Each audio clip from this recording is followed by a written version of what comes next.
Começa agora tudo que rola no mundo pop, nerd e geek. Nerd Raiz. Nerd Nutella. Bem-vindo, Nerd Whatever Love Means e Nerd What If. Começando mais um Nerd Raiz, Nerd Nutella, Mike Prado. Olá, Fábio Nariz. E explicando o Raiz e Nutella de hoje. Whatever Love Means foi o primeiro longa-metragem que a atriz Hayley Atwell fez em sua carreira. O What If é a obra audiovisual, né, uma série em animação da Marvel Studios, que é a obra audiovisual mais recente, no qual ela volta a interpretar a personagem Peggy Carter. E claro que o assunto de hoje é a nossa análise do primeiro episódio da série What If. Então, vinheta. Nerd Raiz. Nerd Nutella. Nariz. Oi. Nariz, o que aconteceria se o Nerd Raiz, Nerd Nutella fosse um sucesso absurdo e eu e você nos tornássemos bilionários? A gente gravaria muito mais episódios. Yeah, baby! Com toda certeza. Então, se vocês que gostam de nós e quer mais conteúdo e quer que o conteúdo cresça cada vez mais, nos ouça, nos apoie, ouça a gente na Orelo, no YouTube, no Spotify, entendeu? Em todos os agregadores de podcast, tamo em tudo. Exato, a gente ganhar um troquinho. Aí quem sabe esse What If, o que aconteceria se não se torna realidade, né, meu amigo? Com certeza, por favor, ai. Ai, com certeza eu tenho um Mike, um Nariz em alguma realidade do multiverso bilionário nesse exato momento. Que são mais famosas do que o Jovem Nerd e o Omelete juntos. Aham, Cláudia, senta lá. Com toda certeza. Enfim, Mike e Nariz alternativo, por favor, arranje uma máquina do multiverso e nos resgate. Por favor. Vamos falar do episódio em si. Olha, eu gostei bastante, mas eu tenho algumas ressalvas com esse primeiro episódio de What If. Vamos ver o que você vai ressalvar. Vamos lá, pra mim, antes de falar do episódio em si, eu quero falar do problema. Pra mim, eles tentaram resumir o primeiro filme do Capitão América, que tem 2 horas de duração, em 30 minutos de episódio. Eu acho que eles fizeram exatamente isso, e eu achei até que bom, porque eu praticamente vi um filme do Capitão América em menos tempo. Não, pra mim o problema foi que ficou corrido. Ah, não, isso sim. Não teve mudanças suficientes na história pra mim pra justificar um título como What If. Entendeu? Tá. Por exemplo, no trailer, nós vimos um momento em que os Vingadores vão ser zumbis, aparentemente. Isso é um que aconteceria assim, grande parrudo. Uhum. Pra mim, o problema desse episódio é que ele foi tão fiel ao Capitão América 1, que basicamente ele só trocou Steve por Peg. Teve o Steve por Peg, teve o fato do Steve usar uma armadura. Sim. Né? Então, vamos lá. Pra mim, os primeiros 15 minutos desse primeiro episódio é o Capitão América 1 sem tirar nem pôr, só trocando Steve por Peg. Depois desses primeiros 15 minutos é que o episódio começa a ficar mais loucura e começa a ter diferenças significativas na narrativa que nós vimos no primeiro filme do Capitão América. E foi os 15 minutos finais que realmente me conquistaram nesse primeiro episódio de What If. Mas vamos dar um resumo sobre o que é What If, né? What If é uma série de histórias em quadrinhos da Marvel, publicada desde a década de 70, que tenta imaginar os principais acontecimentos da editora em uma outra perspectiva. Por exemplo, o primeiro What If, o que aconteceria se, como ele é chamado aqui no Brasil, foi com o Homem-Aranha. Porque quem leu The Amazing Spider-Man número 1, viu que o Peter Parker tentou entrar no Quarteto Fantástico. Uhum. Aí o primeiro What If foi: o que aconteceria se o Homem-Aranha tivesse conseguido entrar no Quarteto Fantástico e o Quarteto Fantástico tivesse virado o Quinteto Fantástico? Então eles tentam imaginar, né, como seria se a primeira história do Homem-Aranha tivesse dado certo, né? Essa ideia dele entrar no Quarteto Fantástico tivesse gerado frutos. Só pra tirar uma dúvida com relação a isso, é essa história que tem o Homem-Aranha com um saco de pão na cabeça? Não é essa história. Não é essa história. Tá. É mais pra frente. O Homem-Aranha é muito próximo do Quarteto Fantástico. E nessa história em questão, ele ele perdeu o uniforme. Ele perdeu o uniforme e ele tava na sede do Quarteto Fantástico e falava: eu não posso voltar pra minha casa me balançando por Nova York de cueca. Aí o Quarteto Fantástico falou: olha, nós temos nossos uniformes antigos, se você quiser colocar um deles, beleza. Aí foi lá, ele vestiu o uniforme do Quarteto Fantástico e colocou um saco de pau na cabeça. E começou a rodar Nova York, por sinal um dos meus uniformes favoritos do Homem-Aranha, diga-se de passagem. Enfim, e isso gerou uma tendência da Marvel criar várias histórias com este nome What If, né, o que aconteceria se, reimaginando acontecimentos do universo Marvel, que já havia sido publicado nos quadrinhos no passado, com uma outra perspectiva, com outro ponto de vista. E desde o início, essas histórias tinham um narrador. E o narrador era o Vigia.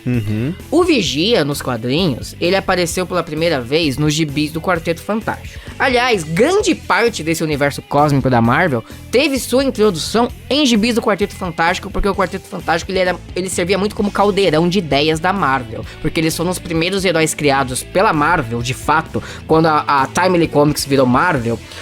Então o Quarteto Fantástico ele recebeu muita coisa.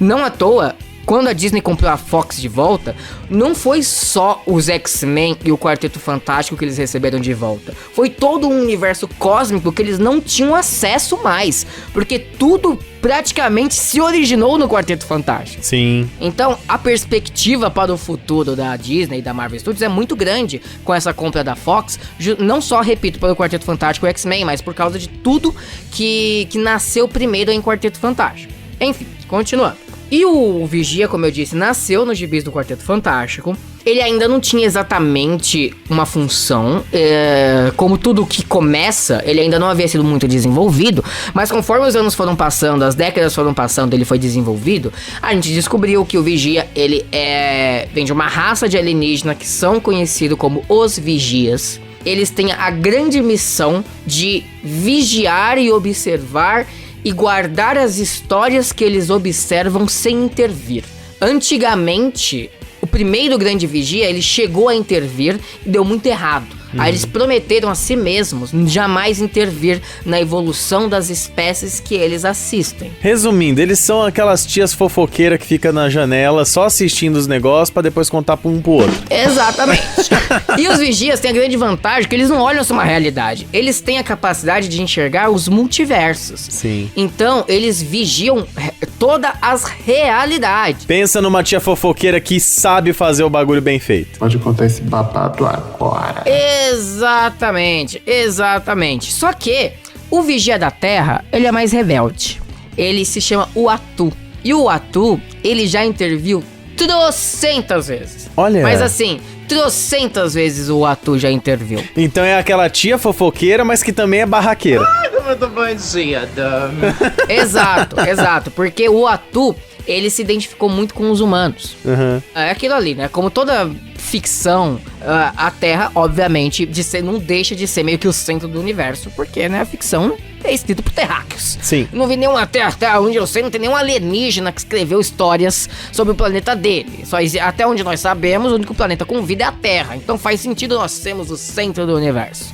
Então o Uatu se identifica com os terráqueos e ele quer que a gente evolua da forma correta. Porque na visão dele, ele já ficou quieto por tanto tempo, já deu tanta merda pelo fato de ele ter ficado quieto, que ele resolveu que de vez em quando ele intervém. Tá. E então o Uatu acaba sendo o vigia mais legal de todos. Sim. Diga-se de passagem. E o Uatu, ele vive na Lua. Ele vive no lado oculto da Lua, que na Marvel, além de ser o lado oculto da Lua, é conhecido como o lado azul da Lua, que é onde tem oxigênio, um local da Lua que existe oxigênio. E é onde o vigia mora. Tá. E falando da série animada What If, a série animada What If se inspira muito nessa ideia dos quadrinhos, de pegar acontecimentos que existiram e modificar, imaginar como seria se algum determinado fato tivesse mudado.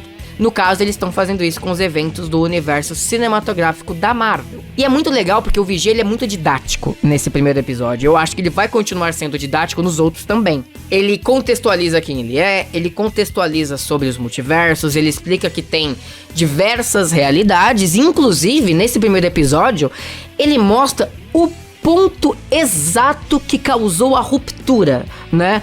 Que a mudança aconteceu. E neste universo, eles imaginam, nesse primeiro episódio, eles imaginam, como vocês já bem sabem, o que aconteceria se, ao invés de Steve Rogers tornasse um super soldado, a Peggy Carter tornasse uma super soldada. E mostra que o agente da Hydra, no primeiro filme do Capitão América, que agiu após a transformação do Steve, nessa realidade, ele agiu um pouco antes. Então o Steve Rogers não tinha nem chegado a entrar dentro da câmara que jogava raios Vita nele.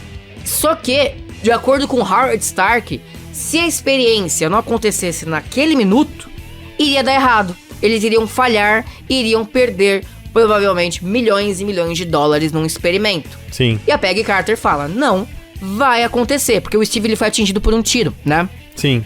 Ele não morre, mas ele é alvejado. Então a Peggy Carter corre, entra na câmera de raios Vita, e todo o experimento que no filme do Capitão América, o primeiro Vingador, aconteceu com o Steve Rogers, aqui acontece com a Peggy Carter. Exato. E é interessante porque mostra como que o governo ficou revoltado com o fato de ser uma mulher que tomou o soro do super soldado. Aí eu ia colocar algumas vírgulas, né? Porque isso lembrou muito a discussão do filme Falcão e o Soldado Invernal, que tipo, não é o homem branco tal que vai representar a América, né? São sempre pessoas que podem sofrer algum tipo de preconceito. Então, no caso, no Falcão e Soldado Invernal, por ser um Capitão América negro, teve toda essa discussão, né, de porque ele era negro, como ele foi rejeitado, como ele não era mostrado, né, isso no caso eu tô falando do Isaiah Bradley. Agora, nesse What If, mostrou aquele negócio de subjugar a mulher. Não, você não é da linha de frente, você não tem como lutar numa guerra, você é uma mulher, você não pode fazer isso, você tem que cuidar de outra área, de outro setor, sabe? Tipo, começaram a tentar menosprezar ela, mesmo ela tendo o soro de super soldada. Exatamente. E o interessante, Nariz, é que mesmo assim, ela literalmente ligou o foda-se pra todo mundo. Porque a Peggy Carter, ela era uma pessoa que afrontava, né? Por mais Exato. que é uma época que as mulheres eram mais reprimidas, né? Por conta do machismo, que era muito mais forte, mas ainda assim ela mostrou a força dela. E ela foi muito mais eficiente do que o Steve Rogers. Assim, como o Steve Rogers, ele era o homem que eles esperavam, né? O homem branco de olho azul que representaria a América, ele acabou tendo responsabilidades no primeiro filme dele. Ele teve que virar, por exemplo, um garoto propaganda para convencer pessoas que estavam em casa a se alistarem para lutar na Segunda Guerra Mundial. Então ele passou muito tempo, o Steve Rogers, sendo essa propaganda ambulante, porque o governo se apossou dele e ele não teve escolha. Ele demorou para deixar de ser essa propaganda, tomar as rédeas do problema e resolver tudo isso. Sim, e eu ainda acho que isso foi uma das coisas que eles conseguiram no roteiro acelerar mais. Por quê?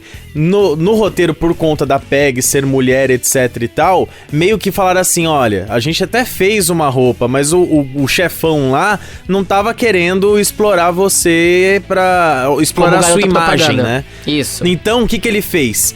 Eles tiraram toda essa enrolação que tinha do filme do Capitão América, que é importante pro enredo do Capitão América, de mostrar o quanto ele tava incomodado de não poder ir para a batalha, porque ele tava sendo um garoto propaganda, e no caso dela, colocaram isso de ser oprimida.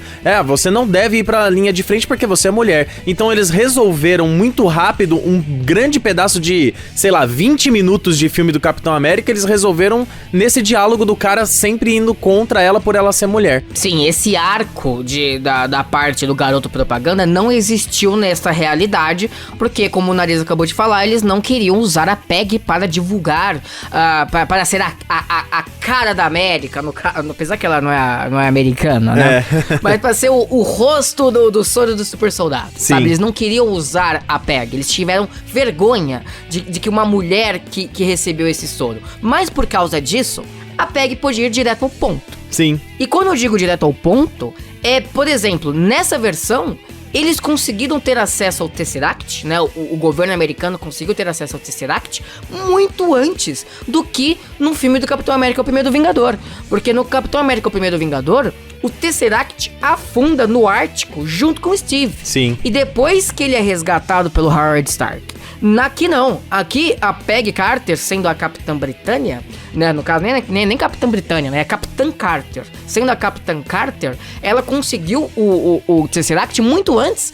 E isso atrapalhou todos os planos da Hydra. Uhum. Eles tiveram que bolar um outro plano. O que mudou, nesse caso, aí que veio a grande mudança. Mudou completamente o plot da história principal do filme do Capitão América, o Primeiro Vingador. E isso eu achei sensacional porque mostrou que quando ela decidiu, vou assumir o manto de Capitã Carter, ela é divertido ver ela descobrindo os poderes no meio da batalha, né? Descobrindo o quanto ela era badass.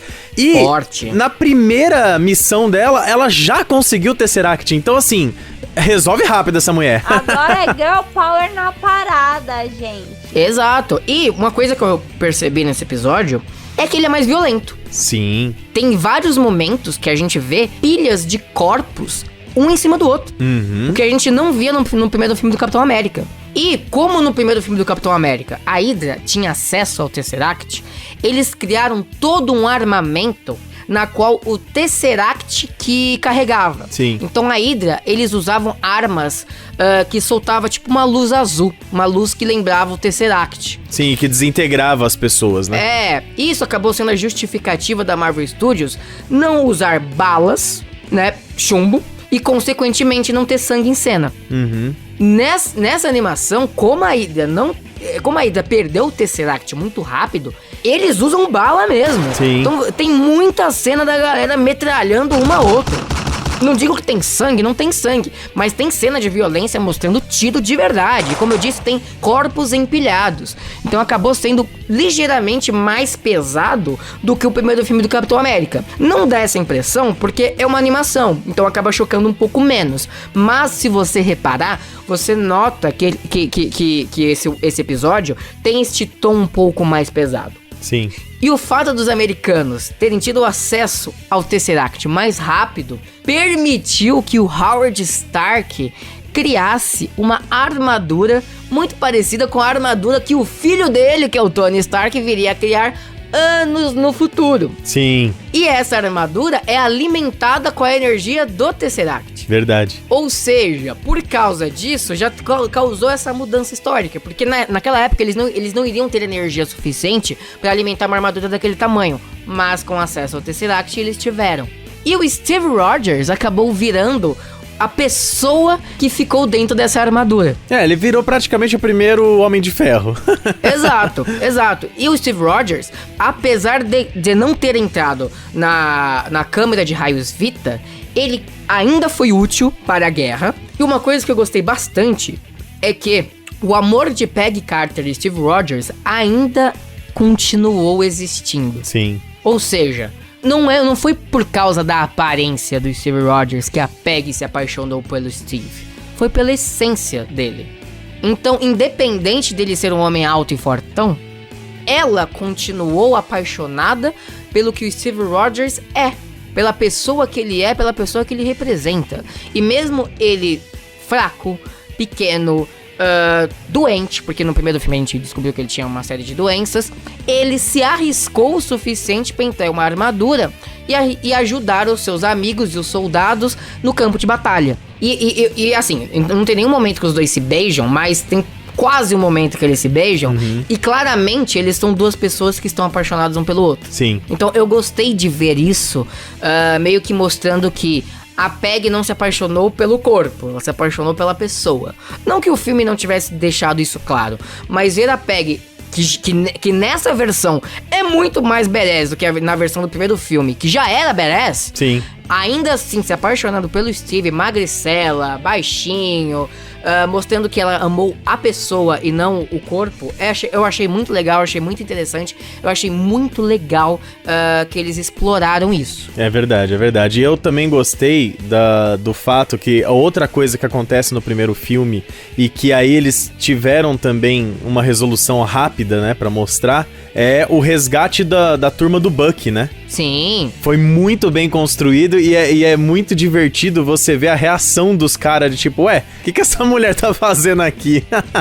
Ah, não, foi muito legal, que é o Comando Selvagem, né? E tem muitas cenas que eles recriaram exatamente igual do primeiro filme, dá a impressão que eles desenharam em cima da cena, Sim. sabe? Só que eles trocaram o Capitão América pela Peggy Carter, o que acaba gerando momentos de fanservice muito interessantes. Eu até gosto de uma cena em particular que no primeiro filme, após o Capitão América salvar a galera do Bucky, né? O grupo do exército onde o Bucky pertence, o Bucky ele grita uma salva de palmas ao Capitão América, né? Tipo, heads up for Captain America. E é a primeira vez que o nome Capitão América é dito de uma forma que não é uma piada. Sim. E é quando o Steve meio que decide assumir esse codinome de Capitão América. E nessa versão, não é o Bucky que fala, tem a mesma fala, só que quem diz essa fala é o Steve Rogers. E ele fala, tipo, heads up for Captain Carter, né? Tipo, uma salva de palmas para a Captain Carter. Aí tá todo mundo batendo palmas pra ela. Sim. Eu achei legal essa mudança, eu achei interessante. E tem algumas tiradinhas, tem algumas piadinhas que eu acho legais. Por exemplo, nunca vi o Bucky Barnes tão feliz e piadista como em What If. É verdade. Nossa, o próprio Sebastian Stan, quando ele leu o roteiro desse primeiro episódio, ele falou, caramba, mas o Bucky tá engraçado nesse episódio, né? Aí ele falou, não, porque esse daí é o Bucky Barnes. Ele não sofreu nenhuma das experiências que vieram a transformá-lo em Soldado Invernal. Verdade. Então ele tá mais alegre. Sim. Ele não sofreu nenhum dos traumas que ele viria a sofrer. Tem até uma piada que tem um determinado momento do episódio, que é uma cena idêntica ao do primeiro Capitão América, na qual eles vão fazer uma missão em cima de um trem, né? Sim. Ele tá escorregando do trem, aí a Capitã Carter salva ele, opa, muito obrigado por me salvar, mas você quase arrancou meu braço, hein? É muito boa mesmo, né? Que daí você já fala, aí ó, Soldado Invernal aí, ó. É, exatamente, ou seja, nesta realidade, Soldado Invernal não existiu.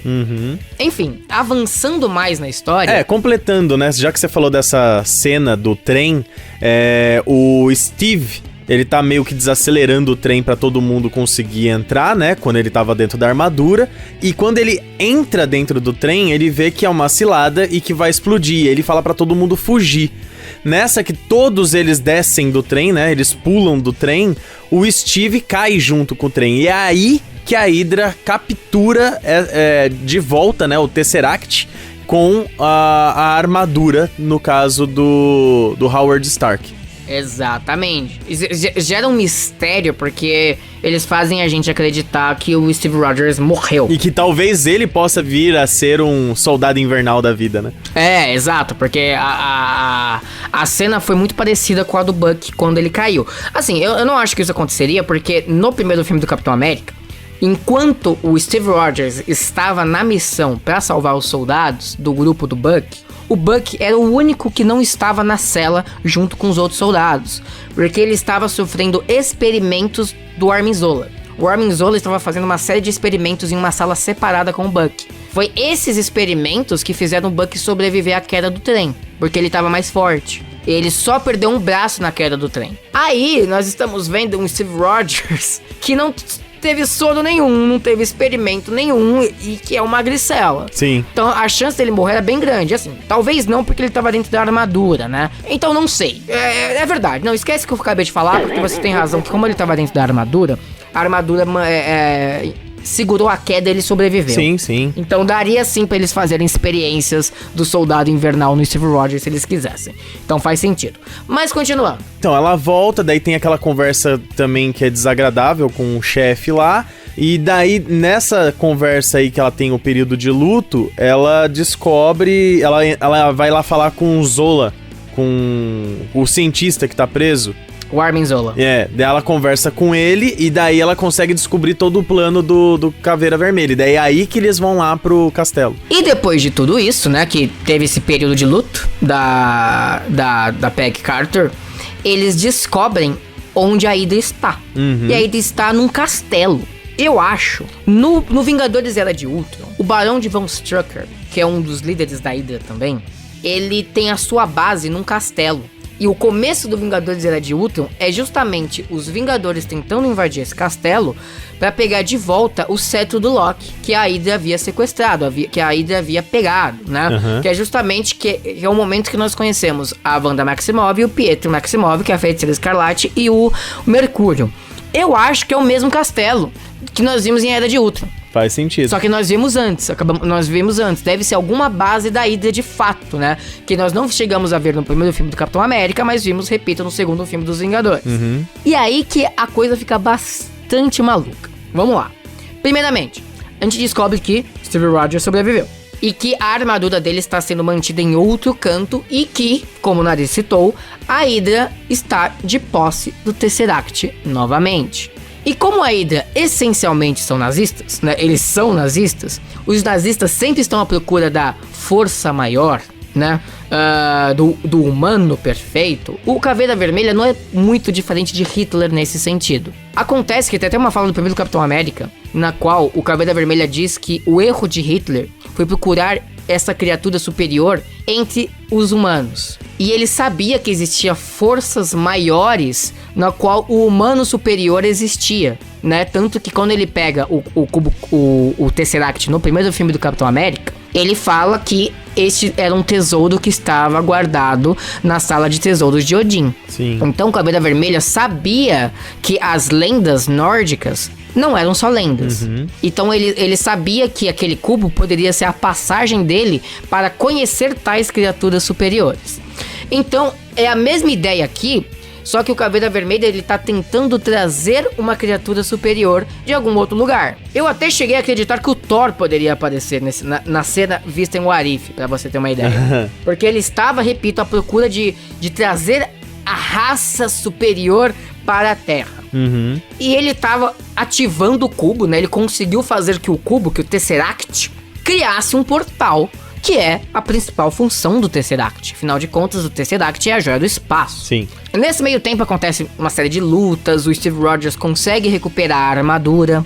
Só que como a armadura não está com o Tesseract para energizá-la, ele consegue energizar a armadura temporariamente com eletricidade mesmo. Sim. Só que ele sabia que essa energização não ia durar muito tempo. Então ele teria que ser rápido. Então nós vemos a Capitã Carter. O que acontece nessa cena? Você lembra, Nariz? É nesse momento que ele pega a armadura, ele vai quebrando, né, todo o teto do lugar onde ele tá, porque falaram que ela tava lá em cima, e ele chega no ambiente onde tá sendo aberto esse portal e sai uma versão de Cthulhu de dentro desse portal, né, cheio de tentáculos. E é isso, espera aí, é isso que eu quero falar.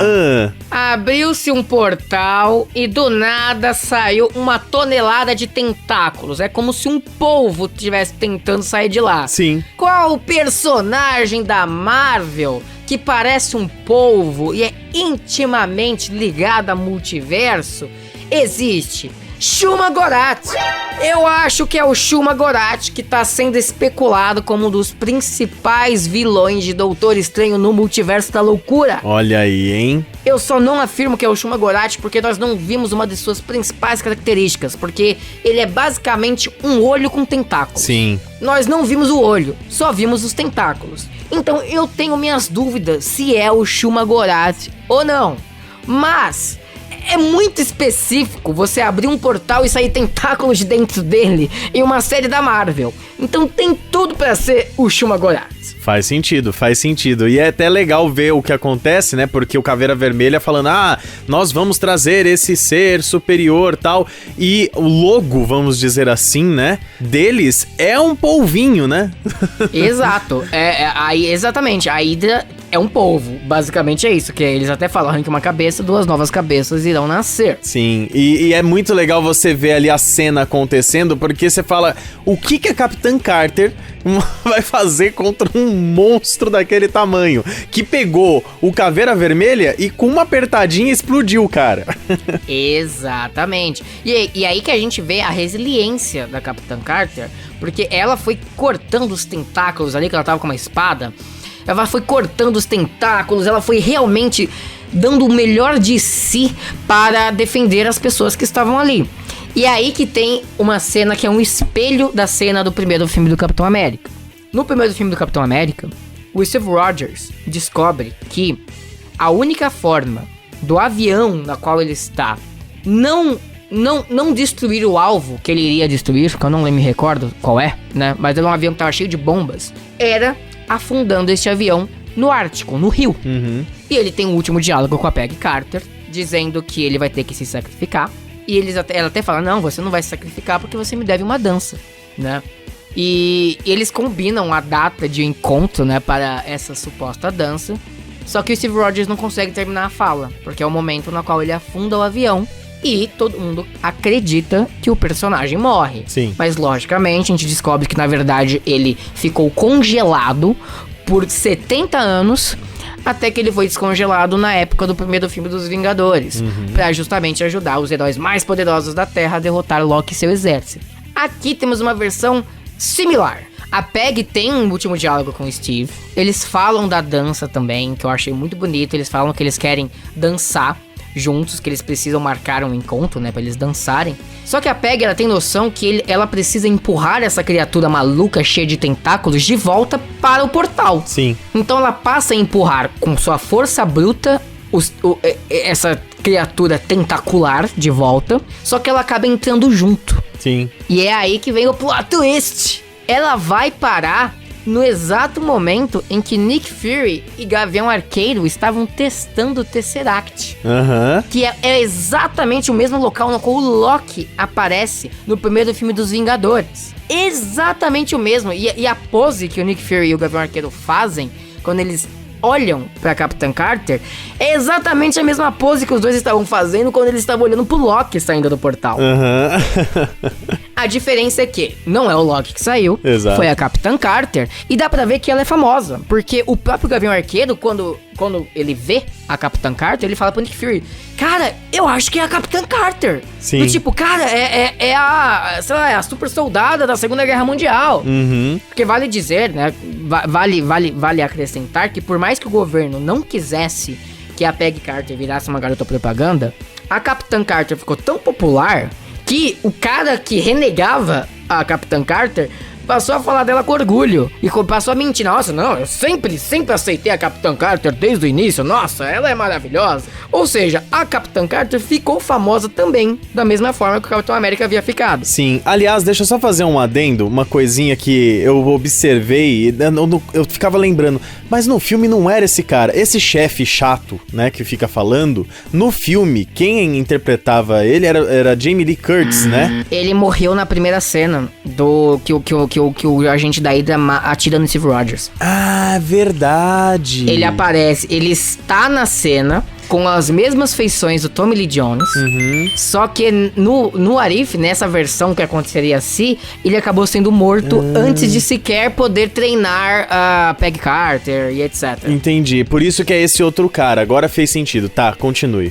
vamos lá. Tá, e aí ela aparece, ou seja, ela estava em 1945 e aparece em 2012, Sim. Né, que é o ano que se passa o primeiro filme dos Vingadores. Então ela acabou viajando no tempo ao entrar por esse portal. Porque assim, foi literalmente um salto no tempo que aconteceu. Porque pra ela foi instantâneo. Sim. Então, de certa forma, aconteceu com ela a mesma coisa que aconteceu com o Steve Rogers. Só que o Steve Rogers ficou 70 anos congelado e ela não, ela deu um pulo no tempo. Sim. E tem até um diálogo muito parecido com o que aconteceu entre Nick Fury e Steve Rogers ao final do primeiro Capitão América. Ele diz pro Steve Rogers que ele ficou dormindo por quase 70 anos. E ele fala pra Capitã Carter que a guerra havia acabado há 70 anos. Sim. E eu não lembro qual é a reação dela. Ela chega a comentar da dança, igual o Steve chega a comentar no primeiro filme, ou não? Eu o acho episódio que acaba não, aí. acho que, tipo, só mostra a cara dela assim, espantada e tal, e eles já cortam, porque é uma cena pós-crédito, né? Como é que é? É, não é pós-crédito porque acontece no episódio ainda. Seria como se fosse uma homenagem à cena pós-crédito do Capitão América, não é? Não, porque essa cena também não é pós-créditos. A cena pós-créditos do Capitão América 1 é o trailer do Vingadores 1. Ah, verdade. Eu tava achando que era a cena pós-crédito do Capitão. Verdade, faz sentido. Então, É o final do filme, mesmo, é o final do filme. mesmo. Mas eu acho que ela não fala não. Ela não fala não. Ou seja, aí a gente tem uma outra visão do Tesseract, né? Porque o Tesseract, aí nesse caso, acabou fazendo a Peggy Carter viajar no tempo também. Não sei se isso vai ser explorado no futuro, mas já dá indícios de que ele não é só um portal para o espaço. É. E assim termina o primeiro episódio de What If? Muito bom, cara. Eu gostei demais, eu vou falar sendo muito sincero, eu sei que você tem algumas ressalvas de ter sido muito acelerado, né, mas eu acho assim que pra animação funcionou. Entendeu? A gente já tem essa ciência de que vão ser episódios mais curtos, não vão ter esse desenvolvimento de um filme da Marvel, então a gente sabe que todos os outros que a gente for ver, né, que nem vai ter a versão do T'Challa sendo o Senhor das Estrelas, vai ter uma construção muito mais rápida do que a gente está esperando. O que a gente espera só é que tenham mudanças mais significativas. Como você disse, no começo tava muito parecido. A única diferença que tinha é que não era o Steve e sim a Peggy que virou capitão, né? Capitão América, Capitã Carter e tal.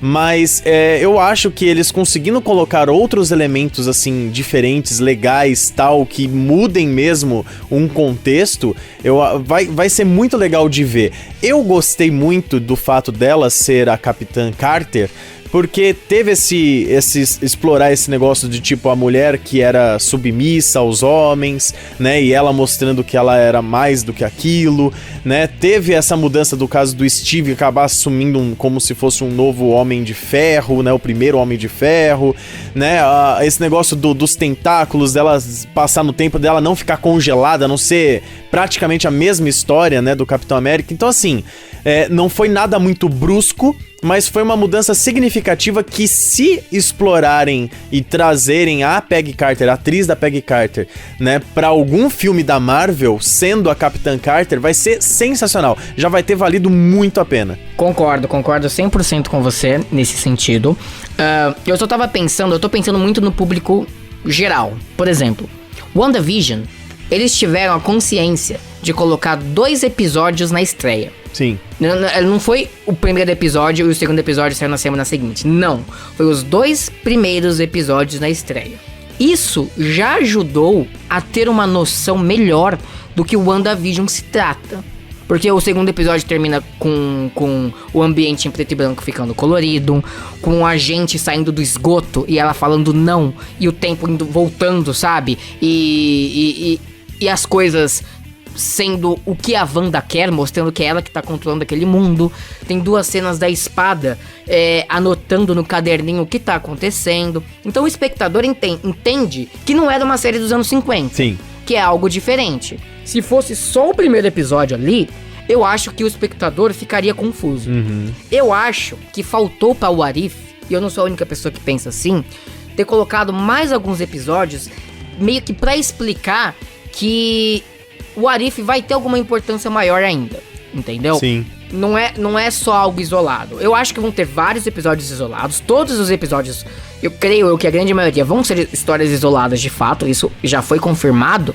Mas eles estão vendendo o What If como algo canônico. Algo que vai ter importância para o MCU de uma forma geral. Sim. Então faltou mostrar um pouco disso. Pode ser. E eu acho que vai ter mais uma história da Capitã Carter, que eu lembro de ter visto em algum lugar, em alguma matéria, falando que parece que são 2 episódios da Capitã Carter. Então, só que estão dizendo que ela é a protagonista desse What If. então. Mas aí eu já não sei se vai ser nessa primeira leva ou na segunda leva, porque até onde eu fiquei sabendo serão 18 episódios. Daí eu não sei se... A primeira leva de agora são 9 episódios. 9 episódios. É. E a próxima Sabe- leva são mais 9, é isso? 9 agora, 9 depois. Sabe o que eu acho que vai acontecer? Ah. Já saiu alguns pôsteres de divulgação que mostram todos os personagens alternativos. E o pôster tava escrito Guardiões do Multiverso. Tem até uma cena no trailer em que eles mostram aquela cena clássica do primeiro filme dos Vingadores, daquela panorâmica rodando entre os personagens, no qual eles modificam e mostram a Capitã Carter, mostram o Thor festeiro, mostram a Gamora com o uniforme do Thanos. Eu acho que cada personagem vai ter sua introdução em um episódio solo, porém, de alguma forma, todos eles vão terminar sendo transportados pra esse local onde o Nick Fury e o Gavião Arqueiro estão. Deu pra entender? Legal. Então eu acho que assim, vão ter vários episódios.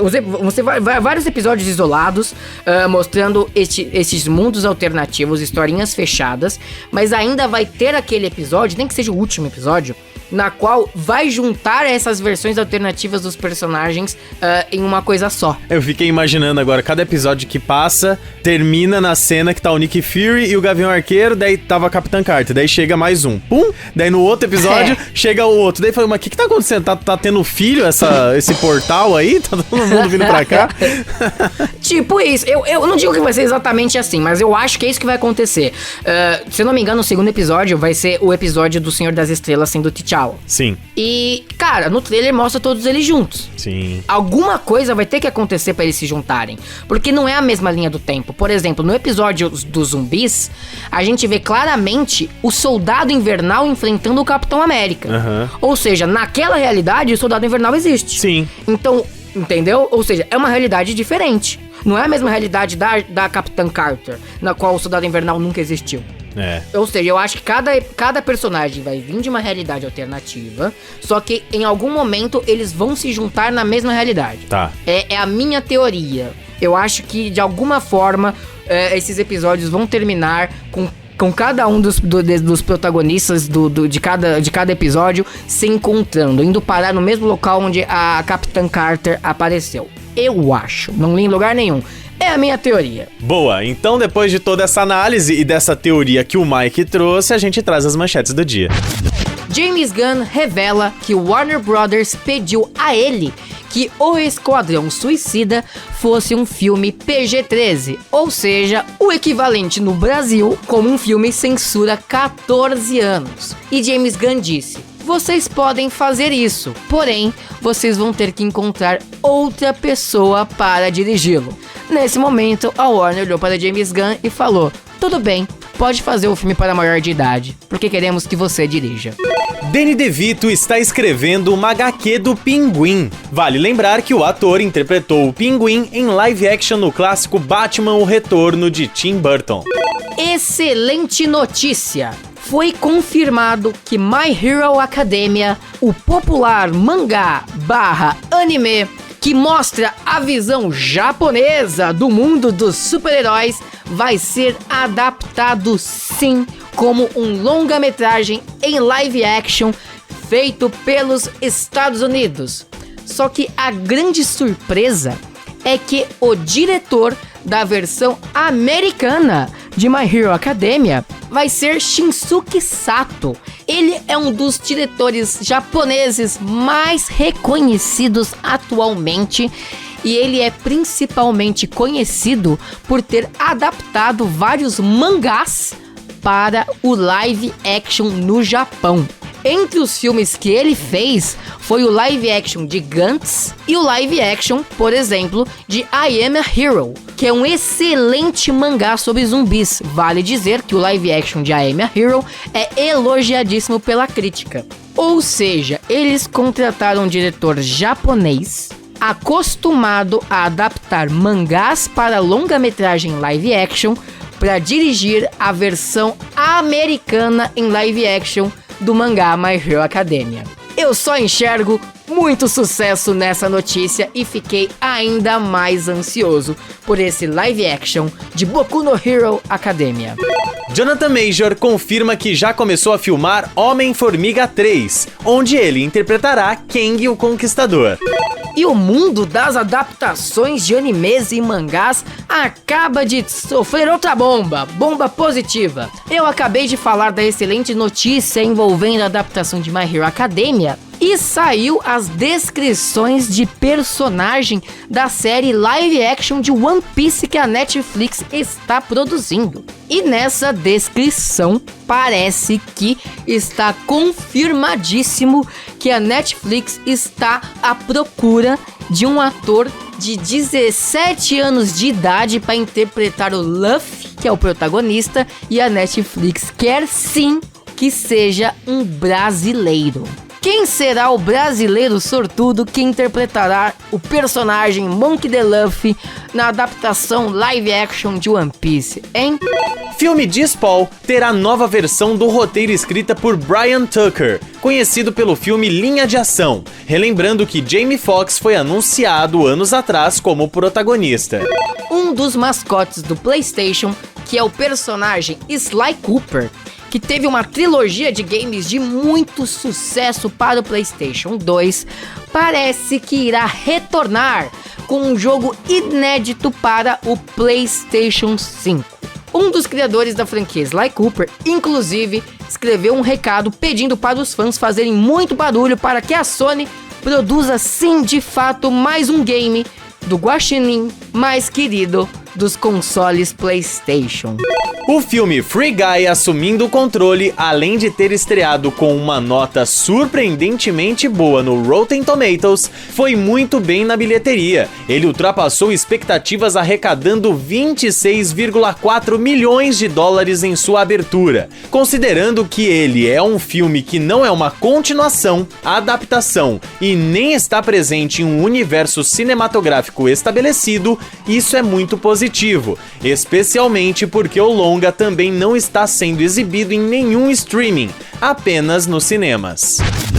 Muito bem, depois das manchetes a gente encerra mais um Nerd Raiz Nerd Nutella e eu vou reiterar o pedido, sim, assine, o Nerd Raiz Nerd Nutella no seu aplicativo de podcast preferido, pode ser no Orelo, pode ser no Spotify, pode ser no Apple Podcasts, Google Podcasts, pode ser no YouTube, também estamos no YouTube, é só você procurar por Nerd Raiz Nerd Nutella em channel que você acha a gente por lá, o que importa é siga a gente em alguma das plataformas e ouça o Nerd Raiz Nerd Nutella. Também pode seguir a gente no Instagram, @NerdRaizNerdNutella. Lá tem a publicação de todos os episódios, tem um monte de destaques lá que você pode interagir com a gente. E você pode mandar sua dica, sugestão, comentário, tanto no @NerdRaizNerdNutella, quanto nos nossos pessoais, né, Mike? Exatamente, e você me encontra no perfil @mlegoprado, tanto no Instagram como no Twitter. O meu @FabioNariz87 no Instagram e Fábio Nariz no Twitter. Obrigado pelo download, indique o Nerd Raiz Nerd Nutella para aquelas pessoas que também gostam de ficar informadas desse mundo pop nerd geek, tá certo? Pode lá mandar pro seu amigo, pra sua mãe, pro seu pai, pro seu irmão, e quando você menos esperar no seu feed tem mais um Nerd Raiz Nerd Nutella. Tchau, tchau. Você ouviu Nerd Raiz Nerd Nutella. Roteiro Mike Prado, esta fera. Edição Fábio Nariz, galera.